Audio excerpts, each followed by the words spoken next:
어떻게 영어를 공부하는 것이 좋은지 영어 학습법에 대해서 공부해 보겠습니다. 영어 학습법을 단어, 수거, 문법, 해석의 4개의 영역으로 나누고 그 중에 문법 학습법에 대해서 설명하겠습니다.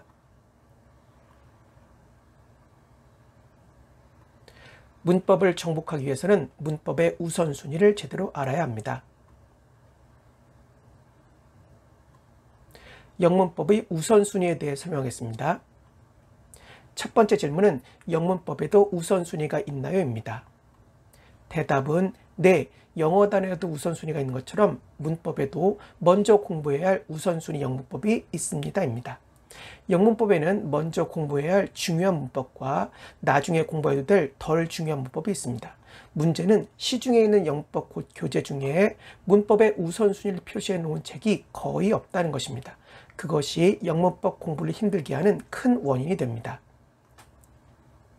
두 번째 질문은 우선순위 영문법은 얼마나 많나요? 입니다. 대답은 전체 문법의 20% 정도 분량입니다. 입니다. 영어를 공부하다 보면 알아야 할 문법이 너무 많고 어려워서 학생들이 많이 힘들어합니다. 이렇게 어렵고 배우기 힘든 영문법 중에 비교적 알기 쉬운 20% 정도만 제대로 공부해야 된다면 얼마나 좋을까요? 놀랍게도 그 20% 정도만 알아도 충분합니다. 그런데 그 사실을 알고 있는 사람이 많지 않아 학생들이 너무 힘들게 영문법을 공부하고 있습니다. 기억하세요. 영문법에도 우선순위가 있다는 것을. 우선순위의 기준에 대해 설명하겠습니다.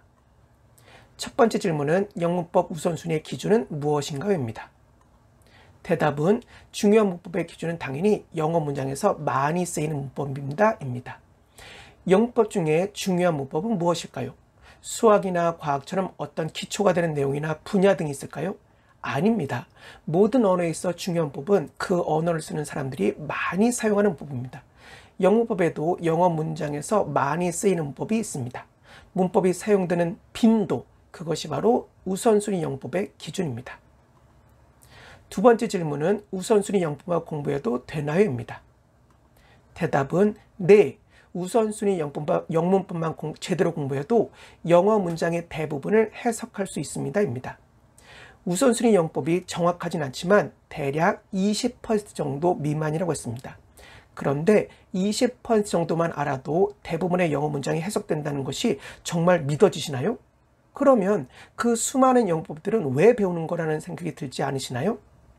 하지만 20%의 문법만 제대로 알아도 대부분의 영어 문장을 해석할 수 있다는 것은 사실입니다. 20% 정도만 알면 80% 이상의 영어 문장을 해석할 수 있습니다. 나머지 80% 정도의 영법은 20% 정도의 어려운 문장을 해석하기 위해 공부하는 것입니다. 지금까지 문법의 우선순위에 대해 들어주셔서 감사합니다.